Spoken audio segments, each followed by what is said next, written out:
Ike Live, brought to you exclusively by Abu Garcia. How's everybody doing tonight? I hope you're having a wonderful evening. I know I am, sort of, kind of. More on that in a second. I hope you're having a really good one because we've got a great show for you tonight. Listen to me. In just a minute, Ben Milliken joining us here on Ike Live, and Ben is no stranger to the show. He's been on a lot. In fact, I am up in the studio. Ben spent some time with me a few years back, and he was hanging with me in the studio as well. So very excited to have Ben on. We're going to catch up with him, find out what's going on in his world. I want to remind you that this show is brought to you by Abu Garcia, the maker of great rods and reels. Head on over to abugarcia.com and check out some of their equipment. Also, the Ike Series 3.0, now available. You can go over and get it at Tackle Warehouse, all kinds of other places. This show is also brought to you by Tackle Warehouse. Everybody I know, even the Bass Pro Shop sponsor guys, shop at Tackle Warehouse. I know, I'm airing them out. That's okay. Head on over to tacklewarehouse.com. Lots of exclusives, guys, over there. Exclusive colors, exclusive shapes. Don't miss out on that stuff. Go to tacklewarehouse.com. Last but not least, podcast brought to you by the Ike Foundation. Listen, if you want to get more kids fishing, if you want to get new kids fishing, head on over to ikefoundation.org. Get information on how to do that. All right, right before we get Ben on, just two quick updates. Beer tonight for me, I'm going old school, guys. I'm going Sierra Nevada Pale Ale, kind of the originator of the whole IPA movement, all these micro brews. I think they were one of the originals, if not the original. I'll probably get some comments here in a second that they're not, but I feel like they've been around forever. Also, that reminds me, man, I want to hear from you. Please, I'm putting the comment section up right now. Chime in with your comments. We got a lot of great people checking in with us. We got about almost 200 people already. We got Ken, Paul, Steve, Tim Armstrong, Frank. We got Paul Horner Jr., Dexter's Lure Lab. A lot of people checking in with us. Thank you guys for joining us. As this show goes on, please comment. You've got questions, you got anything? We are an equal opportunity podcast. We want to hear from you. All right, enough of the small talk. I want to get him on right now. And joining us live on Ike Live, the one and only Ben Milliken. Ben! Cheers, Ike. Cheers. Now, listen, I know we already said this, but we hadn't had the cameras on yet. I'm going with the beer tonight. Little Sierra Nevada. This is IPA, Pale Ale. What are you going with over there? Looks a little more hefty. I'm being a little more dangerous. I think you thought I was joking when I said this, but my good buddy Bobby Martin, who's watching this, we ran our Milliken whiskey about 2 years ago or a year and a half ago. We are running another batch. It's going to be the Jailbreak whiskey. I can't show you the bottle yet. I actually, I'm going to sign all the labels of it, so it'll come with a label. But I got a special little batch of it right here. Wow! We're tonight, yeah. Jailbreak whiskey. How do I, Ben? Do I have to get on a wait list for this? Like, I envision this whiskey being a phenomenal success to the point where it's going to be harder to get the Pappy Van Winkle, the Elmer T. Lee. Like, this is going to be top of the line whiskey. I want to get a bottle. How do I do that? Well, I'm not sure when we're going to drop it yet, but it's going to be like a straight up, like a swim bait drop, limited amount. We did when we did it last time. So we had like a barrel of it. We picked out a barrel that we wanted, and I think the barrel made like 200 and some bottles, but we sold out in like 15 minutes. So, wow.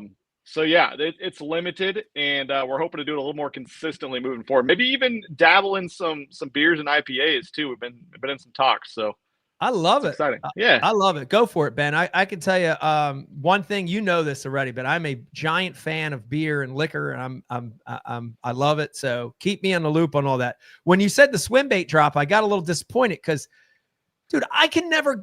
I'm not technology. Like, I can't do this. I don't have the technology. Every time it, like back in the day, especially, remember them KGB Johns before the slow, the original KGBs. I could never get them. Brian the Carpenter was like, oh, you got to get on there and you got to, wait till he announces the drop and you got to be ready. And then when you're ready, every time I did it, dude, they're all gone. Like, Yeah, it was like 30 seconds and they're gone. Like if you added more than one to the cart and tried to order, you just screwed your entire order because they're gone. Yeah. Yeah, I don't think it'll be quite that hot. At least not this one, but who knows? Might be. I think the name alone would sell it. We'll see. I do want to. So I noticed we talked last week, and you said we were trying to figure out a date, and you were on vacation. You were getting ready to go on vacation. I saw Yes, sir. amazing photos from that vacation. You want to tell everybody where'd you go? Yeah, we went to Anguilla, which is a little island in the Caribbean that not a lot of people knew about. We didn't know much about it, but my wife and I love to travel out of the country when we can, and we don't really like to do like we've done the all-inclusive thing way back with family and stuff when we were younger. That's not really our deal. We kind of like to go places that, we rent a car and drive on the wrong side of the road and try not to wreck it and see if we can find some good food and stay out of trouble. Yeah. And so, I mean, it's just like it's just a super laid back island. And that's really what we both needed, I think, before we get the season started. So just you and the wife, no kids, just me and the wife. Yeah. Grandma came down. So good. Here. Yeah, man. It was so awesome. Good. We were lucky that we were able to do that. So yeah, it was great, man. Laid up on the beach and hung out pretty much. Dude, I love that. Becky and I do quite a few of those. We try to do as many as we can, but here's the one criteria I have. Like I leave it open. She's really good at figuring places out just like that, like little off the wall places and stuff. But I'm like, every trip, I don't care if it's US, overseas, wherever it is. I'm like, Beck, there's got to be a fishing day attached to it. Did you fish? Do you have those criteria, or you don't operate like that? Generally I do. Every single place we go.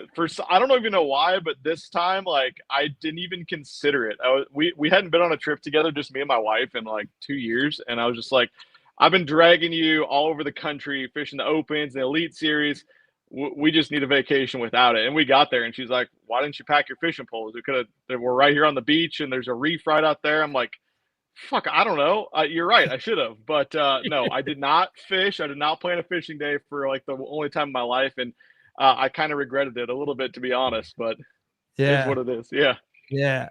I love incorporating it somehow. And I don't care what it is as long as it's pulling back. But there is something to be said, though, about not fishing sometimes, because I think it is a really good reset. So last show right before this one, I had Jordan Lee on, and he mentioned something about that. He talked about like having a reset period, where he sort of leaves fishing alone for a while to get his mind reset, I guess maybe a little to get that excitement back. Or do you believe in that at all? Do you have to have a reset, or you just like to keep fishing? Honestly, I would love to be able to do that. I can't really do it because I'm filming and fishing constantly. But at the same time, man, I am just as ate up and obsessed with fishing as I ever have been. Really, a reset for me would just be like changing species or changing where I'm fishing than just around where I'm at home here. And I've got the luxury, and I've built a career to where I can, pick up and drive 28 hours across the country and go do something crazy for a week. And so, no, I do not go, like, this is the longest I'd gone without fishing since I don't even know how long, when I didn't fish for 5 days. So, yeah, I mean, we're back home now, and I fished the last 2 days, and today I'm supposed to be packing the boat and organizing tackle. And I find myself walking back to the pond. Oh, I wonder if this, what's this hook going to be like in this stick bait when I flip it in my pads in the back there? I need to try this. I need to see if it'll straighten with the good hook set. And I'm like, oh, I wonder what this chatterbait does. How good is that going to get to the grass? I'm just, I can't keep from doing it, man. I'd love it. Yeah. I knew this about you because I remember when you were here, I could, like, anglers can read each other, and I could feel it. I knew that this was in your blood. Is you are a tinkerer by nature. Like I remember that from when you spent a week with us. Like, you're just a tinkerer. You love tweaking, this, that, color, size, shape, this. And like, I love looking at your post where you're doing that. Like you're in a really cool position where you get to design some amazing stuff for 6 Cents. You get to have that direct input. Is that something? Tell me about that. Cause like, I know what it means for me, but is that a cool thing? That's like A lot of guys don't get that. And you get to do that a lot. Talk about that a little bit. Yeah, I'm definitely fortunate. I mean, 6 Cents gives me free reign to do literally whatever I want to, pretty much, Awesome. as much as I have time to do, honestly. Yeah. And I swear, like, if I could just tinker and not make videos and just come out with tackling stuff, I would do it because I love doing it. I think it kind of goes back to before, like when I had a real job after I got out of college, like I made jigs, and it was right when the Alabama rig came out. I was just telling Cole the other day, my camera guy, I was like, dude, I was chopping up hangers, making Alabama rigs out of hangers to sell to guys at little local swap meets and shit. So like, Oh my God. I mean, it was like, I was fishing tournaments then and I had terrible equipment, but I did know like, I need to have the ability to lose a jig every single cast and put it in that brush pile and that rock pile. And the guys that were winning tournaments were fishing that way. And I couldn't afford to do that. So I was like, I got to figure out a way to make these things. And then so that kind of just started developing more and more to where I'm finding the right hook, the right skirt and everything. And then I start making, chatter baits, spinner baits. I start pouring plastics. I start doing custom painting. I sell it on the side, but I'm also doing it for myself to kind of fund my fishing. Everything legally, tax wise, of course. I would not go get outside the hoops of the great American government on that, of course. But you mean you don't want to be like Brian the Carpenter and Wesley Snipes and avoid taxes your whole life? Exactly. Yeah. Not like that. Yeah. I definitely paid all the excise tax on everything that I sold at the swap meets. But anyways, so yeah, I guess it kind of started with that, and then it just kind of developed with 6 Cents. And the good thing is I was a little bit ahead of the curve on some of the minnow stuff and some of the forward facing stuff. And so I was trying, like Casey, the 6 Cents, the founder and president, he works too much and he doesn't fish as much as he used to. And as you know, like this sport is just, changing so rapidly that I kind of am the person or one of the people that stays on top of it with the trends and the different types of baits and different types of movements that we need. And I've always been a nerd and just obsessed with fishing. So I know what sells, what is starting to pop off in Japan, stuff like that. So yeah, man, it's been a really fun ride with it. It's awesome. I agree with everything you said. I've been lucky. I've been that way since I was a kid too. And I've been lucky to have projects with lures and rods and clothing. And it's just, I don't know, there's something about having input into something. And then when you see it in the wild, it takes it to the next level, because you could play with stuff and, you get it takes months and months. You finally get it right. And you're like, you catch one with it. You're like, man, this is freaking awesome. But when you see it in the wild and you see a post, you see somebody with a bait that you designed from 6 Cents and they got a big one, the fish of their lifetime, dude, that's a great feeling. Like I love that feeling, but there's another side to it. You got to be able to accept criticism too with design. Yeah, of course. Yep. Talk about that, because I've struggled with that a little bit over the years where, you want to get in a fight with everybody every time they criticize you, but then at some point you're like, man, I can't fight all these people. There's too many. I'll get my ass kicked. How do you deal with that? Because, you're going to have people that look at something, fish something that you did, and they're like, I don't like it, or it doesn't run right, or, oh, he copied this, or, how do you navigate that? I mean, I guess it's just having thick skin over time, just developed from reading YouTube comments and shit. Like you have to get feedback on stuff if people like it or not. But at the same time, man, it's like for shits and giggles, I like to sometimes, like when I'm, just like you said, buying way too much shit off Tackle Warehouse, I'm gonna go through the reviews. I'm like, that looks good. I'll just see what he says, and it's just like, first comment, this is the best frog I've ever used in my life. I got rid of all my other frogs. Next comment, 1 star. Never buy this frog. Worst frog. It's like the same. It's that way with almost every single product on there. And it's just like, man, it's tough.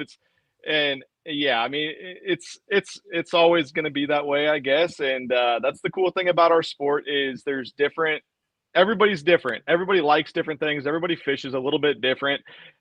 So that's a good thing about coming out with different types of products. And that's a terrible thing too.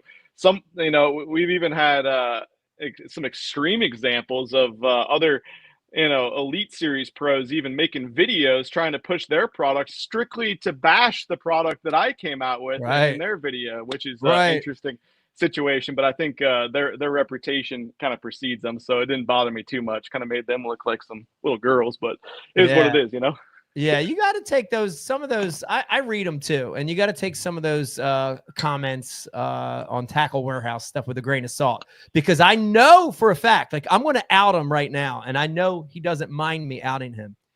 James Watson writes bad reviews on every Boyd Duckett product out there. So, so when you're looking at Boyd's crankbaits or his rods, and you see all those terrible reviews, James Watson's at home creating new accounts every 5 minutes. Dude, he's ruthless. He don't care. Yeah, when every single product review ends in #FBD, it's a little bit obvious, James. Yeah, I know. It's crazy. James from Missouri. James from Missouri, right? Exactly. This is hard to believe, but we are literally, like, we got about a little over 500 people watching now live. And by the way, thank you guys for the comments so far. Some great comments coming through. Ben, I've seen a lot right now. JD, Captain Murph, Bill, Ken, so many positive comments coming in saying you were a great inspiration for these guys. So that's awesome to see those comments come through.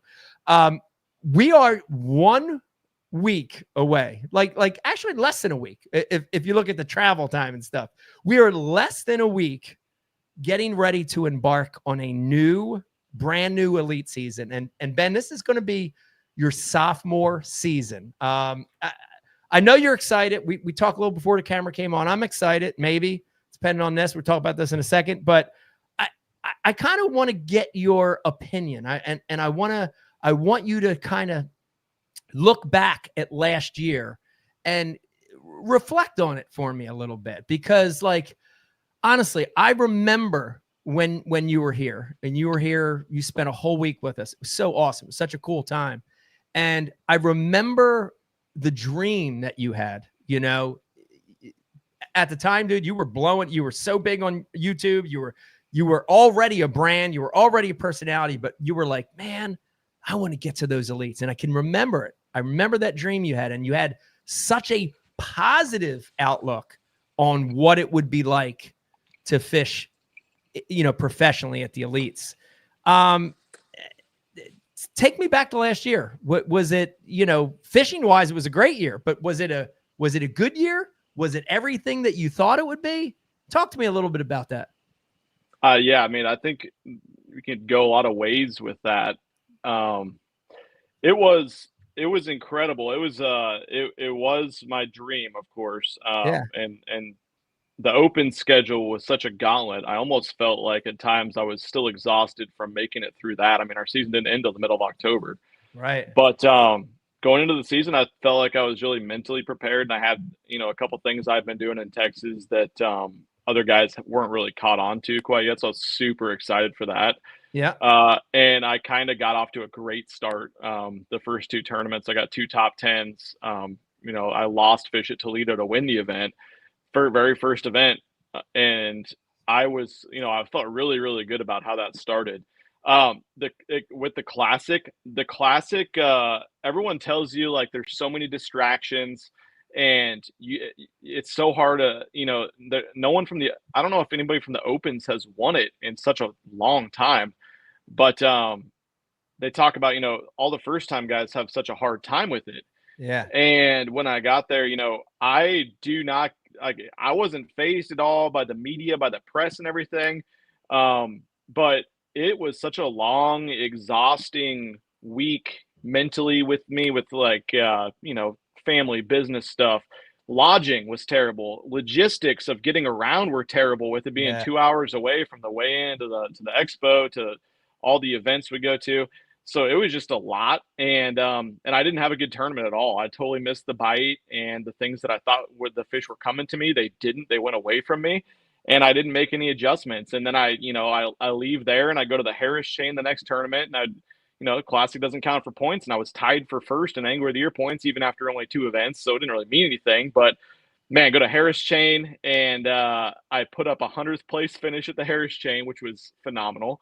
Worst finish of the year, and so that was like 2 incredible first starting tournaments, followed up by 2 absolute like bad ones. disappointments. Yeah. And they were just like back to back, and I was just like, I kind of had to regroup and restart. And luckily I had a good tournament at St. John's. Had another big dud at Murray. I would think I was 10th after day 1, and I got 85th. So had a really rough second day. Turned it back around, or no, I had another shitty 80-some place at Wheeler. But then I had 3 good events at the end of the year. Smith, I got 20-something. I think I got 20-something place the last 3 tournaments of the year. Yeah. So I got in the 20s, I think, 4 times, top 10 twice, and in the 80s twice, and 100th place.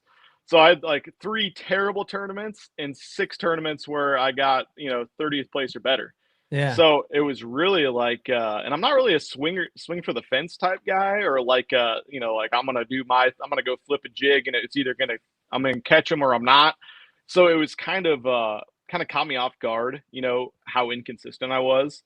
But yeah, man, like as far as everything that was wrapped up around the Elite Series, man, it was a dream. It was incredible. There was so much, it's nothing new to anybody, but there was so much negativity and controversy and just outside bullshit that seeped its way in, and it almost just kept snowballing and getting worse and worse, because the sad thing is, the great thing is, for guys like me, anyone has the ability right now to get online and make a living and create a YouTube channel with the internet. And the terrible thing is, anybody has the ability to get online and make a YouTube channel. And it's a gift and a curse. It's exactly right. And it really seeped into fishing this last year, man. More so, it brought it to where we're kind of like other sports where there's that much negative just to get clicks. And it was like, as soon as some of these clowns that started their YouTube channels started seeing some guys get a bunch of views and stuff, all of a sudden there's just channel after channel popping up, spewing into this bad cycle.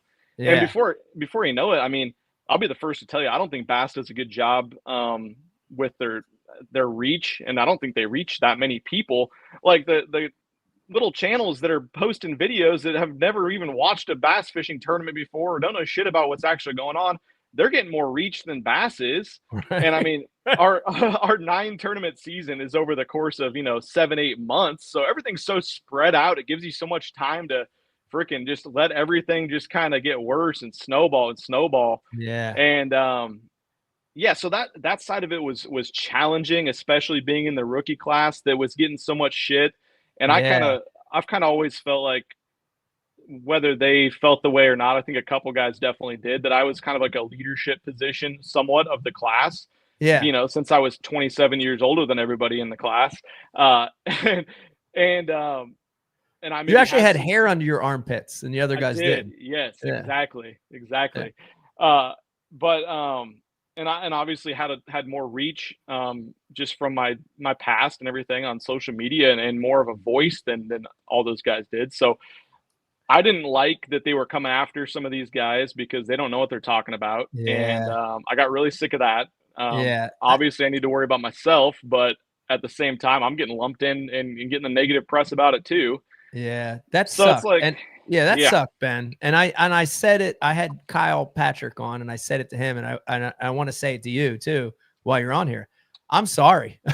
Like, I'm honestly sorry that happened to you guys. There was so much negativity. It did snowball. Got out of hand, and it just kept going. And I feel bad for the guys in that rookie class that weren't doing anything wrong, that were getting lumped in with cheating and gray area and wrongdoing. And I felt like all you guys, whether there were guys that didn't do anything, maybe some guys did a little, and you were all getting lumped together. And I'm sorry for that. I feel really bad that you guys had to deal with that last year. I really do. Yeah. I mean, it is what it is. And honestly, I think it started off the first 2 events. Like the first event, people saw it, and it didn't help that like Koyo won it on top of it. it was like, man, forward-facing sonar has changed everything. It's the devil. The young guys are gonna win every single tournament in top 10 every tournament, and then the second tournament happened at Fork, and a 19-year-old, or he might have been 18 then, wins the tournament. Bunch more rookies there, and it was just like forward-facing sonars wrecking the entire sport. Yeah. And then I think as the year went on and the finishes kept being the same from the rookie class are really, really good, it kind of turned into, well, there must be something else. There must be cheating going on too. And in the opens, I heard these guys were buying waypoints and doing all this crazy stuff. So they're doing it now on the Elite Series too. And honestly, I think I don't think it had a lot to do with who was the rookie class as much as it was just a point in time. Right. With right. where the sport was at, and I agree with that. With a lot of different things. I would agree with that. The other thing I do want to mention though, and this is the other thing that I think happened, it was almost like the perfect storm, is that a lot of those rookie class guys, and I'll point to you, I'm gonna focus you in this conversation, is that you guys hit this critical mass of these three big things. And here they go. You ready? You're good. You're really, really talented angler that can actually catch fish.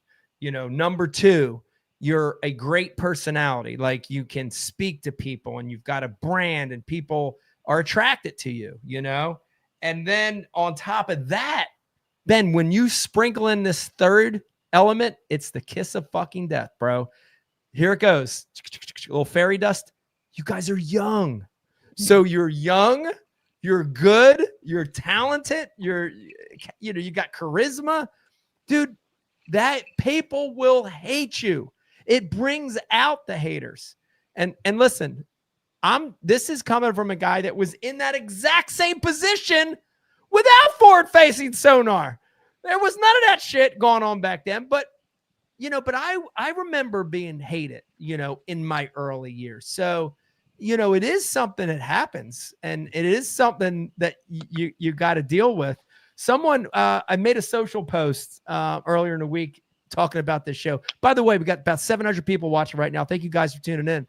Made a social post earlier in the week, and I think you saw some of the comments too. There were some haters there. Some people excited, some people loving it, but one of them basically said, like, my two favorite most hated fishing guys, like almost putting us on the hatred pedestal, except I'm the old guy with saggy balls and you're the young guy. But there is that part of it too, right? So I think you're right. I think the timing and the fact that you guys are just damn good, and it pisses people off.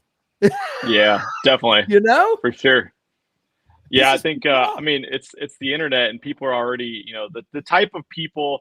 I mean, even just on the post, like the other day, like the type of people that are gonna actively go seek out a page and be like, talk shit online, like, so sad. They're like, I feel terrible for them. Like, I don't feel like a terrible person myself. They don't understand that. Like, people were on there saying how, like, they would never watch something that you would put out, Ike. And it's like, why are you seeing this post then?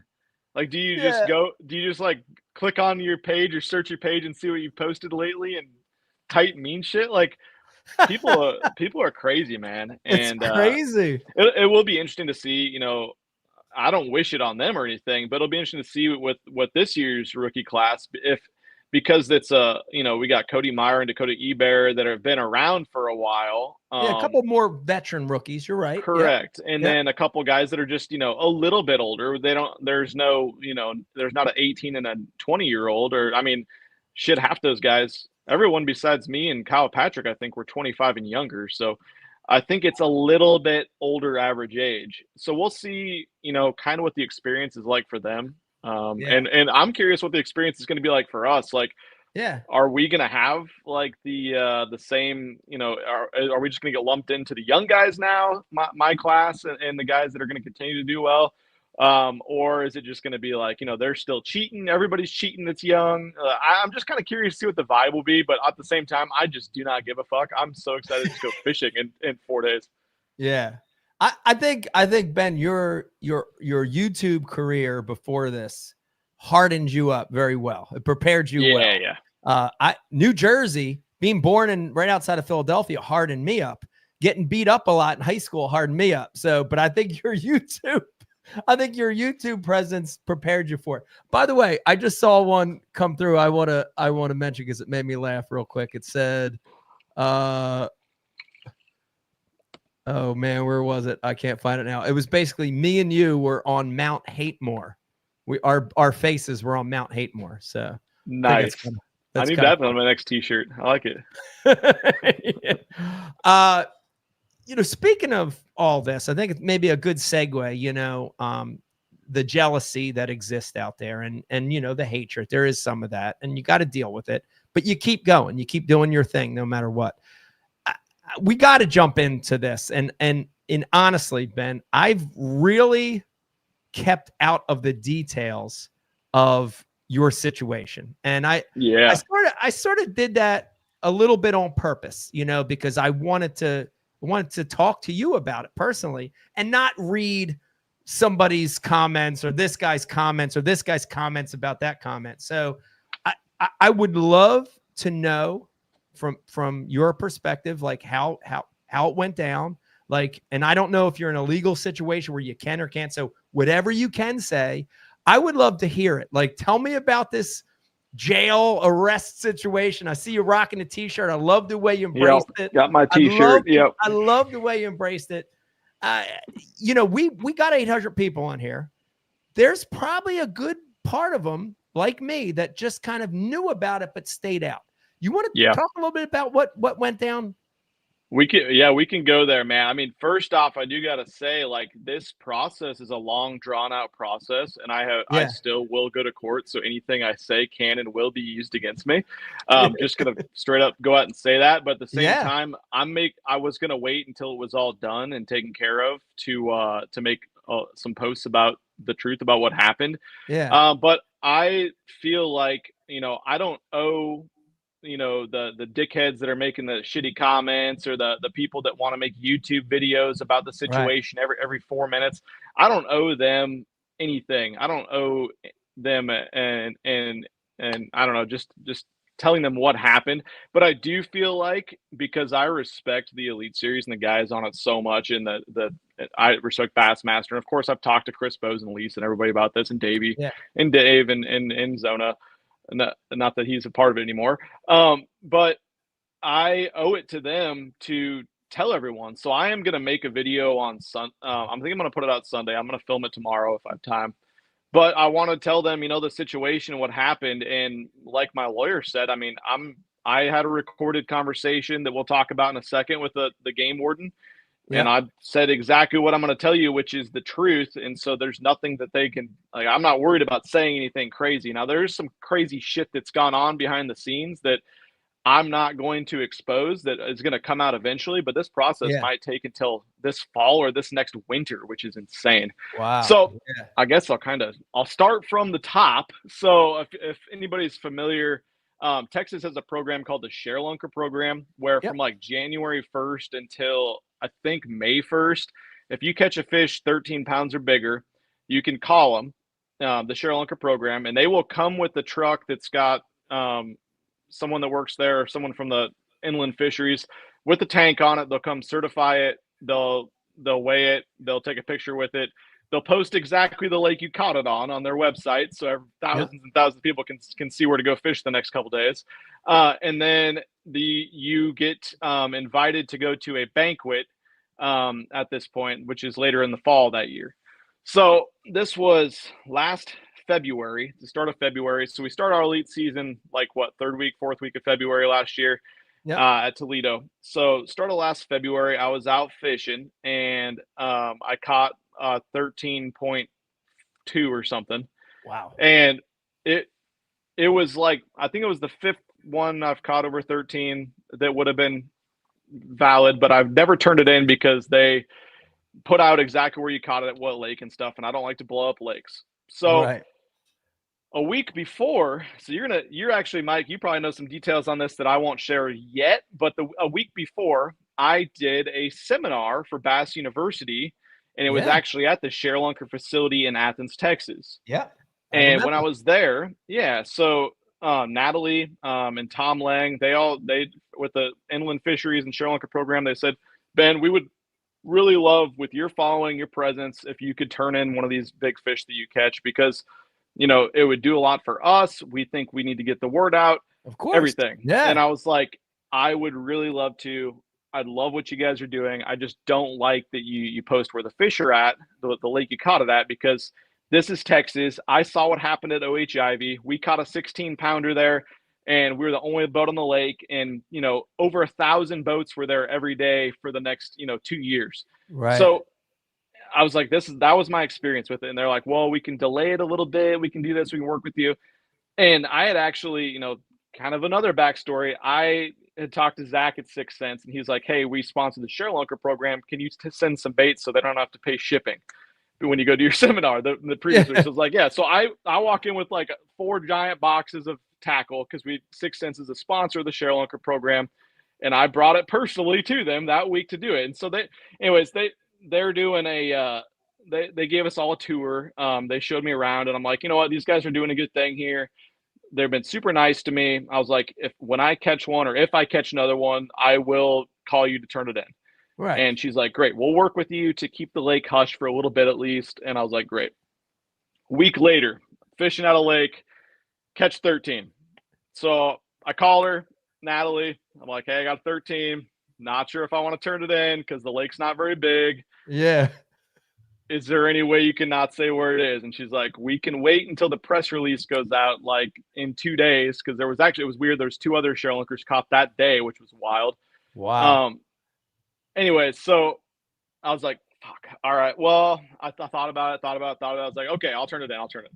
So it's like noon or something, and they come. I call him. The lake manager guy comes down, and he weighs the fish to make sure that, because they actually had a scale there to make sure that they should come. So it weighed whatever, over 13, and so they come down and take picture with the fish, whatever, the inland fisheries guys, and I fill out paperwork, which I had already seen my buddy Joe did when he caught the 16 a couple years ago, which basically says like, this fish is now our fish. You will not get this fish back. We'll let you know when you release it. You can come release it with us, but this is our fish now. The state of Texas owns it. And you are signing that you legally caught the fish, that everything's valid and up to date, and you're good to go. Yeah. And it's a bunch of, fine print pages. Right. Yeah. So they're like, cool, awesome, thank you. They take the fish, and I'm like, sick. And I had already caught a 10-pounder that morning too. So the fish were biting. So I caught a 10 and a 13. I'm like, I'm going back out. It's noon. Lake's 2 hours from my house. I'm not just going to drive home. So I'm out there fishing, and it's into the afternoon. And Natalie from the ShareLunker program texts me, and she's like, hey, thanks. We got the fish. She's doing great. Here's a picture. And she's like, can you please submit it on our app? Because we need to get this verified in our system. If we don't get in the system, then we can't get everything paperwork submitted or something. And I was like, well, I got shitty reception out here, but I will try. And so I get on there, and I'm like, I didn't know you guys even had an app. So I'm trying to navigate the app, and the app's, not easy to use. I'm having terrible reception out at this lake. And it gets down to the point where you got to put your Texas ID number in and your license number in. And so I'm like searching through my stuff, and I get on there. I was like, shit, I don't see my license anywhere. So I'm on their site, and Mike, you know how this is. I counted, and I'll bring back to this. I bought 14 fishing licenses last year across the country and in Canada. So hell yeah, every year. Yeah, exactly. So it's not like there's one fishing license to buy and you're a piece of shit for not having it. So like, I'm going through my stuff, and I get on Texas Parks and Wildlife, and the site's not loading. I'm typing my stuff and my information, and it's nothing's popping up. And I'm just like, I want to go back and fish. I'm seeing giants floating around everywhere. And I was like, fuck it. I'm going to let me see if I can just put in a new fishing license. And if it'll go through, then I can just give it to them. Because I don't know about you, but I've grown up in a time where we used to do a ton, like you still can, but used to do a ton of paper fishing licenses. Oh yeah. And there's been years where I have lost mine and repurchased new ones, whether that be at a gas station or wherever you might end up at, tackle store. And I bought, several licenses, and I was on the site. I'm like, it's $25 in Texas for an annual license. Right. I'll buy it, and just like, if I put it through, maybe it'll let this app work, but I don't think it's probably going to work. So I buy it, goes through, go back to the app, and I put it in, and it goes through on the app. I was like, holy shit, I made it work. I can go back to fishing now. Yeah. So I go back to fishing. Nothing. That's it. So Texas is weird in that fishing licenses renew at the end of August. And so this was February. And so I just thought that I had a fishing license the entire time. I'm not entirely sure that I didn't, to be honest. Right. But anyways, time goes on, a couple weeks. So I have my annual fishing license in Texas, bought there, first week in February when I caught the fish, a couple minutes, whatever, before the fish was submitted or after the fish was submitted. And so go fish the Elite Series a couple weeks after in Texas, fish the whole season. So it's like October, I believe, or September, they have the ShareLunker banquet coming up in October. And I told them, I was like, I don't know if I'm going to go because I have a trip planned up north to go smallmouth fishing. And so whatever, some time goes by and I was still not really sure, but then I was like, I just booked the trip, whatever. And I wasn't going to go to the banquet. And because I don't know, I wasn't going to go. And so I get a call from the game warden like a week before. And he's like, hey, I'm Mark Anderson. I'm the game warden in Athens, Texas. And I'm reviewing all the ShareLunkers that were caught this year. And it looks like to me that you didn't have a fishing license when you caught your fish. And so I was like, I totally forgot this happened. I definitely should have probably called you guys and said hey, something's fucky with your system because I'm pretty sure I have a license, but I just bought one again. But at the same time, I was also like, dude, I buy a license every year for the last 4 years since I moved to Texas. I bought a license for 6 different years before I even moved to Texas when I was coming down here traveling. I bought 14 fishing licenses last year. You can look it up in the records. I'm not trying to pull one over on you. He's like, oh, no. He's like, well, can you look through your records, see if you can find it? And I was like, yes. And so I go through my bank accounts, everything, didn't see anything that was like a gas station purchase, nothing. I'm like, dude, honest mistake. I wasn't, I do this for a living. I'm not going to just go around and just fish on film illegally all the time. I try to stay on top of this, but this was clearly a mistake on my part. And he says, yeah, no, it's an honest mistake. We get it. But the problem is, we're going to have to disqualify your catch for the ShareLunker program. And I was like, that's cool. I get it. Were you guys I'm sure they were able to spawn the fish because they already released it and everything. Right. And because they released it in June or something. He's like, oh yeah, they spawned. I was like, okay, well I turned it in so you guys could spawn the fish. And so that's good. He's like, yeah. And also we have to, I legally, since this is documented, I have to give you a ticket for fishing without a license. And I was like, shit. Okay. Well, am I gonna have to drive up there 2 hours to come go to court, or how does that work? He's like, oh no, it's like a parking ticket. It's our lowest misdemeanor. You can pay it online. You don't have to do anything. And I was like, awesome. Where do I pay it? He told me, boom, I pay it. Done. So that's in September. So then in November, was it November? I think it was the end of November, start of December. I'm going to save this for the video or from a future video. You're going to know where it came from, but somebody let me know that that I had an issue with the Texas Parks and Wildlife. And I was like, okay, I need to check into that. So I called the ShareLunker facility and they're like, we can't talk about this. We've been advised not to give any statement on this. And I was like, what are you talking about? And she's like, you need to reach out to the game warden because he needs to speak with you. And I was like, fuck, awesome. So I called the game warden and he's like, okay, well, after looking into this a little bit, we found out that there is a drawing for everyone at the ShareLunker banquet for a $5,000 fishing tackle package. I was like, okay, I didn't know about this. All I knew is 6 Cents, the company that I own. I took the tackle personally myself and brought it there. I didn't know what I figured it was for, they gave it out to everyone that won, or they I don't know what they used it for promotion. Right. And he's like, yeah. So when I looked into that, it also means that it qualifies it as fraud in a fishing tournament, because this ShareLunker program is like a fishing tournament. It's like a contest. And I was like, no, I fish tournaments for a living. There was no tournament. There's no active tournament going on at the lake. And so I think there's a misunderstanding here. And I was like, you said yourself that this was an honest mistake and you understood that. And I thought we were under that understanding. Yeah. He said, well, no, we looked into it. And so that's what we're going to have to do. And I was like, so I hang up. I'm like, wow. Okay. So I talked to a lawyer, a local one in the area. He's like, this is ridiculous. He's like, I've actually represented people, because he's by Rayburn. He's like, I've represented people that actually did cheat in tournaments. This is nothing like a fishing tournament. Right. You weren't even eligible. He's like, you weren't even eligible for the banquet once your catch was disqualified. Right. It's a drawing. Your company owns the fishing tackle that the drawing is for. This is ridiculous. And so yeah. So he calls the I think it's the county attorney is who he calls, and he said, yeah, I think there's a misunderstanding because there's a warrant out for you for this misdemeanor. And they thought it was like an active fishing tournament, but they talked to the local guy, and the park ranger, he advised them there's no fishing tournaments. And the funny thing is this lake has 0 fishing tournaments all year. It's too small. There's no tournaments at it anywhere. Right. And he's like, so I don't know what this is about, but what I do know is you need to come up here immediately to the Nacogdoches County Courthouse, and we have to fingerprint you and take your mug shot, and I will walk you in and walk you out of jail, just process you, but you do have to come do that.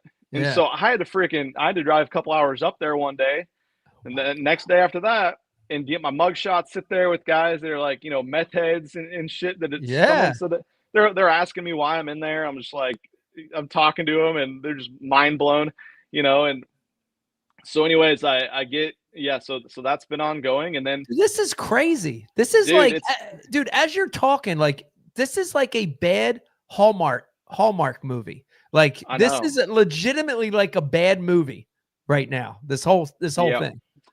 Yeah, it really is. And honestly, like, where I'm at with it right now, I thought that it would be handled like pretty quickly, but I don't know if I can probably say it, that it sounds like the game warden or game wardens, even though the local game warden at that lake did not think it was a fishing tournament, does not think the charges should apply. The game wardens that are in the county where the ShareLunker drawing and everything is, they are still pressuring the prosecutor to move forward with some type of a charge. Wow. And yeah, so that's what I got on my plate, and that's what I've been dealing with this off season. And I mean, it sucks because, like, it's my livelihood at stake. Everyone of course, everyone that's a fan of the sport, everyone in the Elite Series has to see that I was arrested on charges of tournament fraud.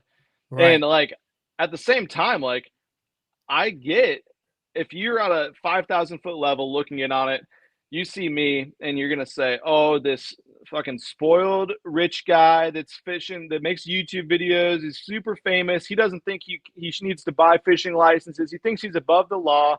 He jumped in last second and bought a fishing license just so he could turn a fish in to try to win this prize package. Like, put him in jail, like, take his fishing license away. But when you actually look at the details of like what actually happened, and I mean, dude, I was just trying to help out the damn ShareLunker program and give them some publicity because they were really cool to me the week before when I met them and walked through their facility.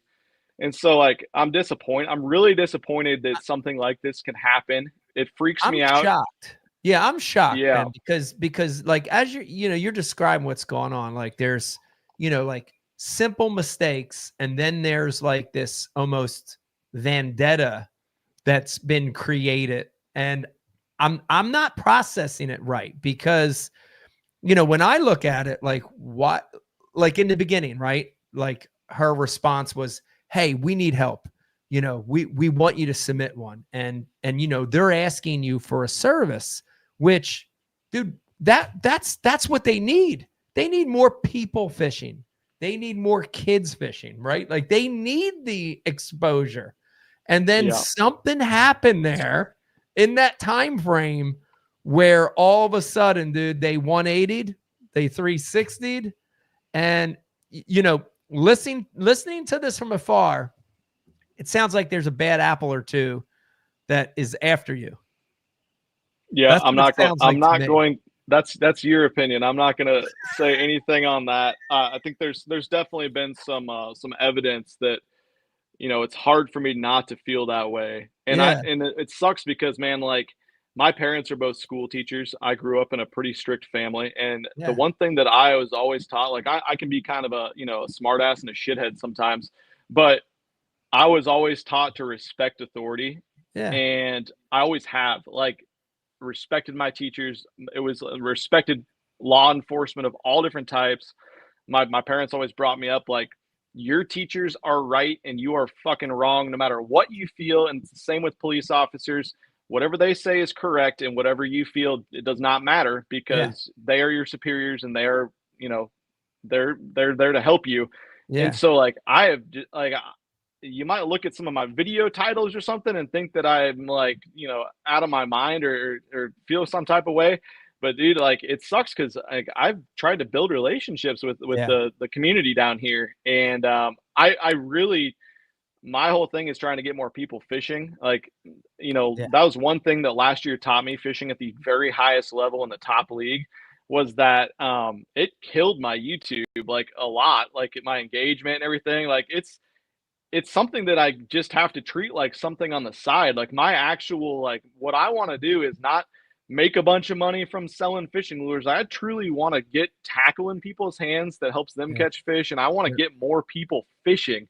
I'm not doing this to go win a $5,000 worth of Right. tackle. I got plenty of damn tackle. I gave away like $15,000 or $20,000 worth of tackle to my viewers last year because I can't keep up with how much shit I have, let alone our own 6 cent stuff. Like, man, it's just it's crazy. And I don't know Yeah. if they're watching it, or if this would ever get to anybody over there, because they're apparently not allowed to talk about it or supposed to. But yeah, Yeah. man, that's my intentions were taken way out of context by at least a few people here, and I don't really understand it. Yeah, and I'm monitoring the comments, and we've got probably both ends of the spectrum as usual. We have some people that are in your camp, some people that get it, and some people that don't. That are are like, why didn't you have a license? Let me say this generally to everybody listening and watching is, dude, everyone does make a mistake. I look back on my career, Ben. I've made so many mistakes. Like, it's just part of life, and Yeah. there's a difference between, making a simple mistake and trying to make it right, and having someone attack you like over the top, like chasing you down to try to put you in a place to squash you for some other motive. And again, I don't know. We'll hear the whole story eventually, Ben. I know you'll let us know, but Yeah. that's my opinion. That's from afar.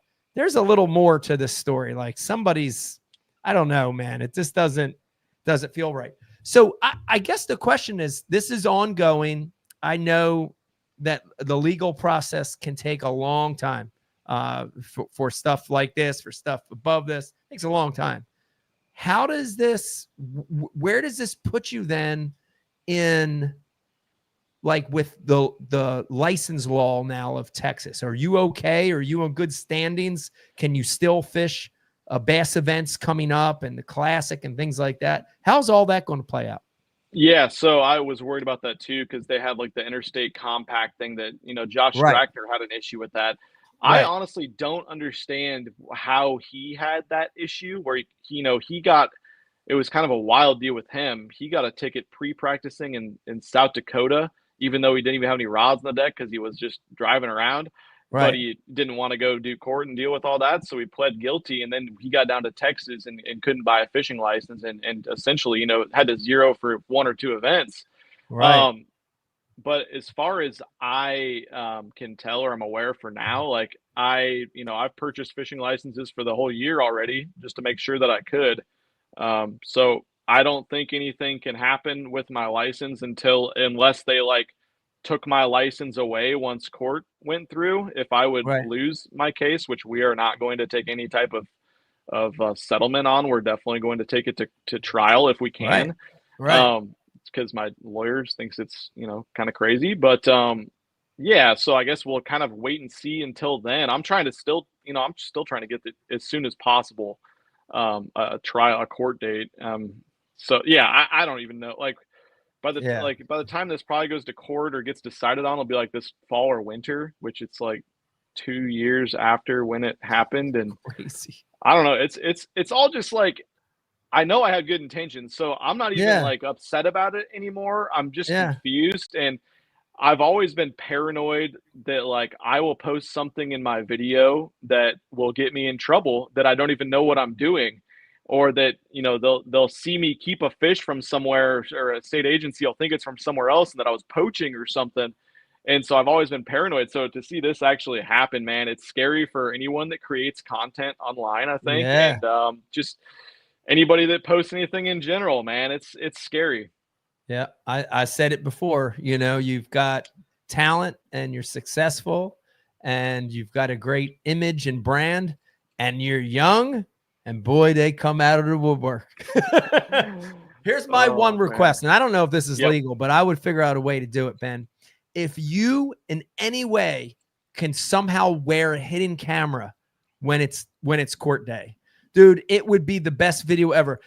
Is it would be like Johnny Depp and Amber Heard? Yeah, it'd be like that. Or it would be like, do you remember the movie My Cousin Vinny, where, you know, they're from New York and they come down into like, you know, whatever, like hillbilly land. And I'm not saying that's hillbilly land, but they come down into the middle of nowhere, and, you know, it's like the Italian mafia lawyer. Oh my God. We could recreate this whole thing, Ben. That sounds like a lot of fun. Let's do that. I mean, gosh. I'm okay with people laughing at my own expense, to be honest. I think it's when it comes down to it, it was a mistake on my end. It was and I was just I'm telling you, it was an honest mistake, but it's not like not having a fishing license is stupid for someone that fishes not every day, but a lot of days and makes a living doing it.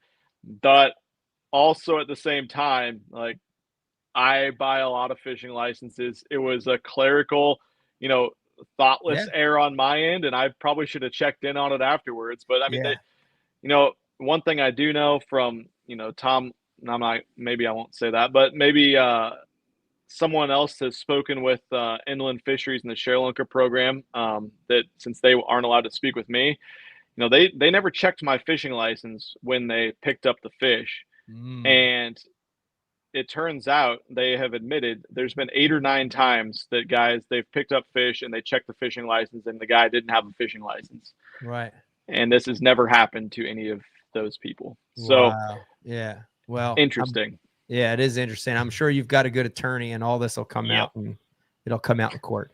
I did want to mention, you mentioned Bash U, and you were there the year all this was gone down. I did want to mention to you that, Ben, people, that was great. Like, I got pretty good insight into some of the BU stuff, and people loved your seminar. People really, really loved your seminar. It was so awesome. And of course, that content is still up there. Did you enjoy doing that? I know that was kind of a little bit different seminar than you've given in the past, but was that Bash U thing a cool experience for you? Did you have a good time doing it? Yeah, man, it's corny, and I'm not just saying it to suck up to you, but dude, it was a dream of mine, and it was like, I don't have very many of those moments anymore where it's like, you know, this is like, I'm doing what I've set out to do, and it's like things coming to fruition. I've kind of, a lot of those things have happened for me, and that was one of them, man. I told you a long time ago, dude, I went to, I don't know if it was the very first one, it was one of the first ones, the in-person ones down in Fort Worth in Texas. In 2010, I think it was, and hung out with you and Rambanis and Ish, and Velvic was there. And wow, what a crew. Dude, and that was like right when I was getting serious about tournament fishing, and I was like, I had never been to anything like that. I had been to like little trade shows in Nebraska, you know, once a year maybe. Yeah. Just nothing like that. And so I've been a huge fan of Bass U ever since then. And to get up there, and we sold it out, packed house, man, it was awesome. And it's totally different. You know, I speak to thousands of people on my videos, but I don't stand up and talk to people in front of them. So a little bit nerve-wracking at first, for sure. I had never given a seminar actually ever before. Wow. But yeah, man, I didn't realize that. Wow. Yeah, that was first time. Yeah. And Pete told me it went over really well. So Yeah, I was really happy to hear that. it went over great. People loved it, well received, and still they're gone and looking at your stuff every day. So it's so cool to see that.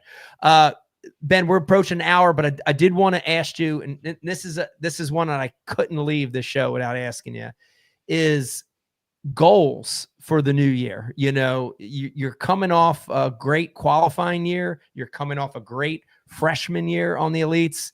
Now it's your sophomore year. Do you have goals? Like, have you sat down? Are you the kind of guy that like writes the stuff down? Like this I'm going to do, or do you kind of just you freestyle and you go with the flow? What are your goals for 2025?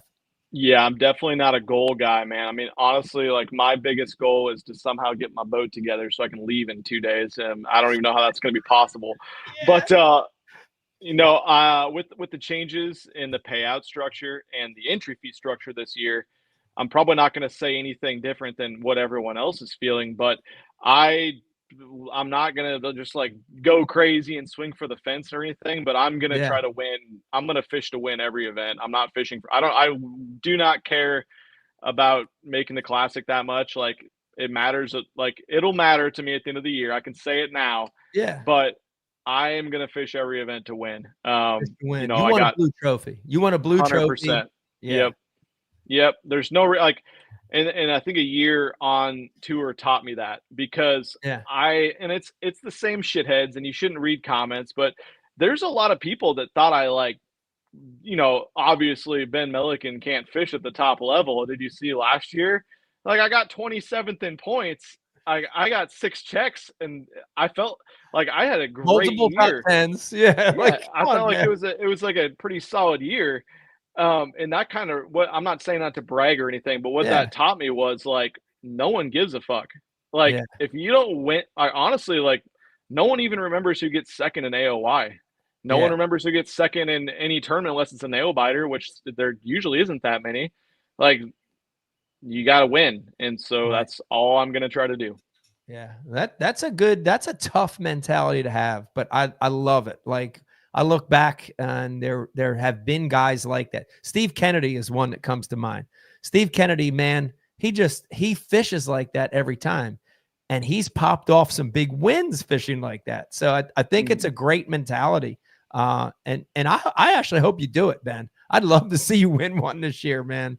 It's very, very hard to actually win, you know, like to get there. So hard. Yeah, you can get there and you can sniff around. You could be kind of sniffing on that last day, like things smelling around. But for it actually to happen is a very, very difficult thing. So I hope it does happen. Have 4 days is so long. Yeah, I wasn't going to talk about this, but I kind of you mentioned that. Now I feel like I kind of got to bring this up real quick.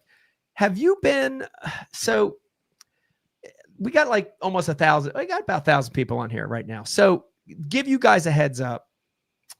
Bass made a lot of really strange decisions. I'll just leave it at that. Strange decisions this year. A lot of them kind of without a lot of support from the anglers.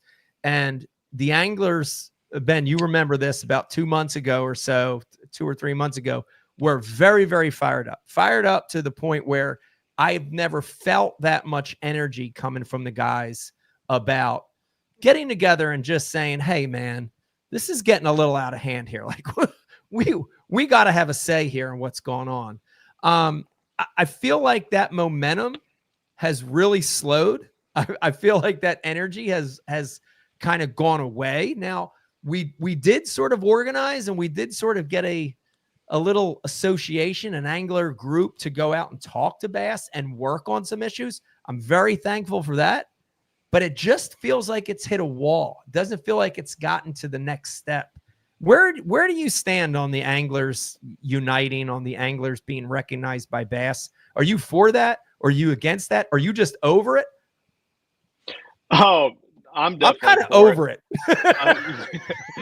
Yeah, man. I mean, I think with the decisions that were made, like people were up in arms and fired up. And I think the biggest reason for that, I mean, obviously like there was drastic change, like the no information rule coming out was Yeah. so mind-boggling. And That then was disaster. Yeah. the forward-facing sonar ruling, like they were going to do what they were going to do, and people were going to hate it, people were going to love it, whatever. Right. But and then the no entry fee thing was, scary that no one knew about that either. And so I think the biggest thing was guys just wanted to have, a buffer to kind of bounce it off of. But and we've got that now. How serious Bass is going to take that is only going to be how serious we decide that we're going to push. But the problem is, as you've seen, we can't have 10, 15, 7 guys that want to work their ass off and know how important it is for all of professional fishing and for the anglers. Yeah. And then have, 20 other guys in the peanut gallery that will chime in and give their opinions when they feel like it once in a while. And then the rest of the guys don't say a word and don't care. Right. Like if we do that, then it's not going to work. We're not going to get anywhere with it. And it's really too bad because, we're not trying to have anarchy, or we're not trying to overthrow bass, or we're not trying to sit at the boat ramp and not launch our boats if we don't, if we're going to pout and not get our way about everything. Yeah. But at the same time, there's so many benefits to anglers from forming together. And even if it's just, building something for the future, whether that be a retirement plan, whether that be health insurance, like there is so many positive things that we can work together on that it's so hard to get even, a third of the guys to help and kind of chime in and give their opinions and their thoughts. So it's tough. I mean, it seemed like at first everyone was really with it and they were in. And I think I don't necessarily know if that many people are like, no, it didn't work, we're out, as much as it's just like, well, we're going fishing again, so I'm going to focus on getting ready for the season. Yeah. I think it was that. I think it's unfortunate that we didn't get to the point where Bass has officially recognized this. And, that was a big thing for me. I was just like, man, we need to be officially, they need to write it on paper that, hey, this is the group, and at every meeting we'll have a representative, and, and when we get to that point, I'll be a lot happier. So I'm excited about, the momentum that we had initially. I'm a little disappointed that we've kind of hit a brick wall, but I think you're right. Season's starting. Guys just want to go fish. Guys have had enough of the negativity, and I'd love to see a more positive year. And I think that's going to happen. You feel like that? I feel like it's going to be a more positive year. I do too. And I think, if anything, at least guys, have a platform to speak their opinions, and sound them off in a group setting, even if it's just like a group message like we're on. Whereas before, man, it's just things get so toxic when it's one or two guys that are, super pissed off, and they'll text their buddies, and then this group thinks this, and then this group hears this over here. They hear crazy stuff with rules and guys cheating, and this is what's going to happen. And I feel this way about the schedule. I feel this way about the payouts. Why don't we switch this? We're at least together on that now. And what sucks is, we don't have to, it doesn't have to be a negative thing. We can keep the positivity going, and we got to keep it going all the time. It can't just be an off season thing. Like the schedule is a grind. The 9 tournaments is a grind, but it's not that much of a grind. We're all going to see each other at those 9 events and the weigh-in lines and meetings. Yeah. And then, that's 9 weeks of the year out of 52. Like, there is a lot of time in between. We got to keep making progress, and hopefully we can do that. Yeah. Well, I'm hopeful. And I definitely think it's going to be a more positive year. Ben, thank you for joining us. I did want to ask you something. I saw probably 30 comments come through tonight. And by the way, we're hovering right around 1,000 people. I want to thank everybody for tuning in. Saw a lot of 30, 40 comments saying, where can I get that shirt? Where can I get Ben's apparel? Where can I get that stuff? Are you like Watson? Are you going to get into like the apparel game full time here? What do you got going on? Can they get this stuff? Is this one of a kind? What do you got here, Ben? This is the first time we've ever done like a truly one of a kind launch on this apparel. We said it was limited, so we got to keep to our word. Hopefully eventually we can come out with something else. Hopefully it's not a new mug shot and a new going to jail. Maybe that's one of the goals I should have for this season. Stay away from that.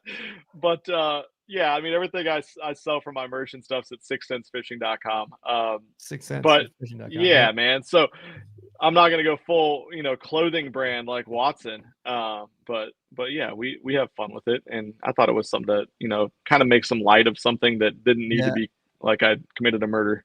I love it. I think you handled it very, very well. I think your explanation on what happened is a great. I'm glad to hear it from you. I didn't want to hear it from a third, Scobo on YouTube getting it all wrong. So Yeah. I know all that's going to work out. You're going to have a great year, and I look forward to seeing you, Ben, in shit less than a week. I hope. I do have to eventually tell the story of this thing here. I'm gonna stay on and listen, man. I Uh, can't believe that. I'll just show you real quick. So I did have a lot of comments coming through. So here's the thing that absolutely sucks about this whole thing. Let me start with this. I thought you had like a Halloween costume on when you first I did it. I was wish it like, was what a is he Halloween doing? costume.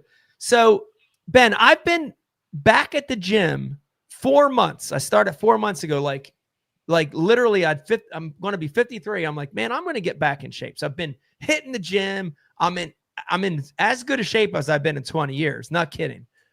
Everything is good.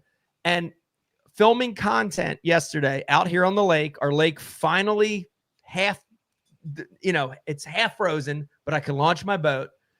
Came back, pulling it in the garage. Of course, beautiful Bass Cat, new, Puma. And the boat buckles that are underneath.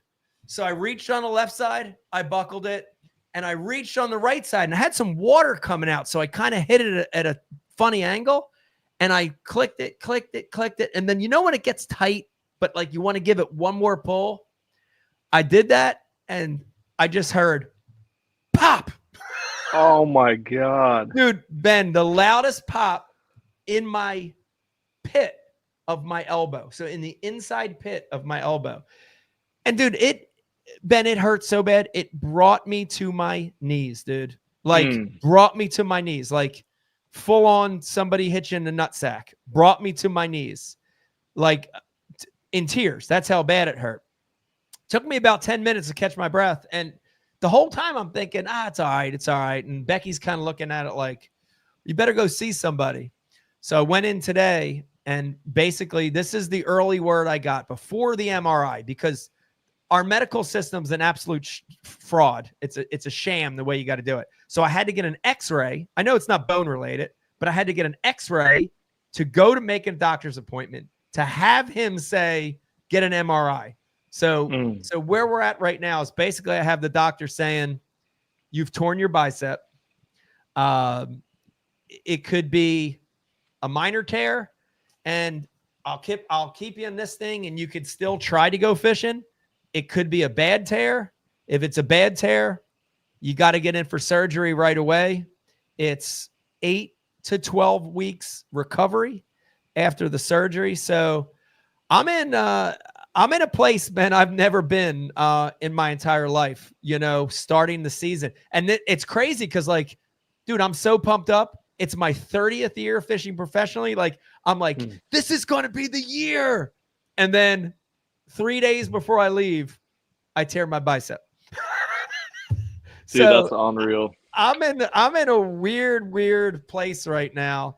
I'll find out tomorrow via the MRI results how bad it is, and I guess that's going to make a decision whether I'll head to that first event or not. So, man, if everybody's watching, you don't have to say a prayer. There's more people that need that, but keep your fingers crossed for me because I really want to fish. I've never missed an Elite Series tournament due to an illness or an injury. I fished with a broken fucking rib before. Like, I want to fish, bro. Trust me. But that is the Halloween costume for you right there. So what are you gonna do? Man. Shit happens. Ben, thank you for coming on the show, dude. It was so nice catching up with you. I really appreciate it. Really appreciate coming on. Appreciate you having me, man. You've I say it every time, man. You are the inspiration and the reason why I wanted to do, get into professional bass fishing. Well, I read your book in a college dormitory. I love fishing and fished like crazy and kind of got into tournaments a little bit. before that. And then once I read that, man, I was balls to the wall and never stopped chasing it until I got here. So awesome. I love your story. It's inspirational. And Ben, I will share Mount Hatemore with you any day of the week. We're going to have to get those t-shirts made. We need to. We need to. Who Ben, else? Hey, who else would be on it? Who else would be on it with us? Let's see. I mean, it'd be obviously Boyd would have to be. I don't know if we want to be on a shirt with him. Yeah, you, me, and Boyd would definitely be on there. That would be 3. So how many presidents are out on Mount Rushmore? It's 4. Is it 4? All right, so we need one more guy. We need one more. Who's hated in the annals of bass fishing history? Who is hated? I think I got to be up there as number 1. Don't I have to be leading it? I think, yeah, you might be. Who's hated now, though? Who could be on there? Me, you, and Boyd. Who could be on there? Me, you, and Boyd. Oh, man. I don't know. Wheeler's got a little bit of a bad rap. Wheeler would be great. He's he's hated by a lot of people. He's got a lot of the same things going on. Yeah, man, I'm in good company with dude, you, Boyd, and Wheeler. Me too. God dang. I'm in the best company, dude. I haven't won shit. So if that was Mount Hatemore, then there's got to be another mountain with like the goody two shoes, the guys that could do no wrong. So who are those for? So Van Dam's number 1 on that. Oh man, Shaw Grigsby, right? Yeah, Shaw's got to be on there for sure. I mean, just his mustache alone, he deserves to be on that mountain. Definitely, man. Who? Like universally respected and liked. Defoe. Oh, Aaron Martins. God. Aaron Martins got to be on there. Aaron Martins. Got to be Aaron. Yeah. I think that's universally loved. Yep. That's the 4 for sure. Yeah. Well, let's get those t-shirts made, Ben. Let's do it, man. That'll be a lot of fun. Sounds good. I appreciate you having me, Mike. We'll see you got it. We'll see. Hopefully, we'll hopefully hang in there. Yeah, hopefully see you in a week. Sounds good, man. Later, man. All right, we'll see you. Bye. All right, guys. There you have it. Dude, what a great show. Really, really appreciate Ben chiming in and catching up with us. Awesome to have him on the show. He's been on many times before. And it was really good hearing the story from Ben. Like I said, you hear it from the guy that it's happened to. That's what I wanted to hear. And everybody makes honest mistakes. Ben did nothing. That's nothing catastrophic there. And he's doing a lot of good stuff to help grow the sport. So I know all that stuff's going to work out for Ben. Man, so many good comments, guys. I watched them. Just amazing comments coming in today. And like I said, I want to stress this, guys. Ike Live Show, we will take any comment, good, bad. This is America. You can think what you want to think, have your own opinion. It's good to have it on the show. I did want to mention real quick that Bassmasters launched a podcast this week on Monday with Mark Zona and Tommy Sanders. And I did want to say congrats to those guys. I love Tommy. I love Mark. So happy for you guys. I think it's going to be a very, very, very entertaining show. When those two guys get together, dude, it's just always awesome. The one thing I did want to call out, though, and laugh at just a little bit, and if I can find my glasses real quick, I can read it verbatim for you. And this is from Bassmaster's press release. So this is nothing I'm making up here. But here it goes right here. Basically said it's going to be a fresh, unfiltered take on the sport, delivering top-tier analysis with their signature mix of expertise, humor, and bold opinions. And that was coming directly from the Bass site. And then one other line from this press release about their new podcast says, this will be a pull no punches fishing show where no topic is off limits. I hope that's true, but it's being funded by Bassmaster. It's on Bassmaster. I would love to see them be open and honest about all the topics, including what's going on in Bassmaster. But we will see. I definitely am looking forward to tuning into that one myself. So thank you guys for tuning in. I did want to remind you that Ike Live is brought to you by Abu Garcia, the maker of great rods and reels. Head on over to abugarcia.com and check out their stuff, including the brand new Ike Series 3.0. And guess what? It's also Ike Series 3.0 rods, reels, also available at Tackle Warehouse. Everybody I know buys their tackle at Tackle Warehouse. Head on over to tacklewarehouse.com. They've got some great TW exclusives, colors, sizes that you can't not get anywhere else. Last but not least, brought to you by the Ike Foundation. If you want to help get kids fishing, if you want to help get new kids fishing, head on over to the ikefoundation.org. Lots of great information over there on how to help grow the sport. Guys, thank you. Thank you so much for tuning into this one. This was such a fun show. And thank you to Ben Milliken for tuning in with us. Please, everybody, keep your fingers crossed. I hope I don't have a really bad torn bicep. Really want to fish this year, but we'll keep you in the loop. You'll see some more on social post about it, and hoping that I'm out there again in 2025. We'll see you guys. Have a great night. Do you fish for excitement? Do you fish for passion? Do you fish to get outside?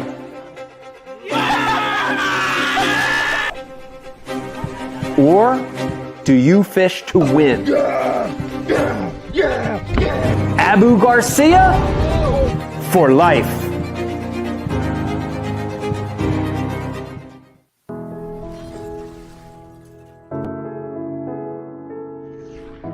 You know, right now where we're standing, we're in Camden, New Jersey. Yeah. Philadelphia is right there. This is the concrete jungle. And, you know, a lot of those kids, as they grow up, they don't fish. It's interesting because they're surrounded by water. You know, the Delaware River, the Schuylkill, ponds, city park lakes. But they don't have the influence to cast, to fish, to have a rod and reel. And that became our focus, you know, is to target kids in what we call non-traditional areas, you know, urban areas, city centers, where the population's high, and let these kids have an experience. You know, it's amazing. I mean, some of the experiences we've had, whether it's Central Park in New York City, here in Camden, other parts of the country, even just casting. Yeah. It's unbelievable to see it, isn't it? Yes. It's unbelievable. Yes. And you know, you see these kids have this experience they've never had, and they light up, you know? The big thing, I think, for the Ike Foundation is we're not saying we want all these kids to become professional anglers. Yeah. It'd be great if some of them did, but we want them to have that fishing experience because it ties them to so many other positive things. The outdoors, nature, conservation. Ecology, you know, all these amazing things in life that maybe they wouldn't have been exposed to any other way. We're trying to help with that. So it's important. It's important for us. Yeah. We're proud of it.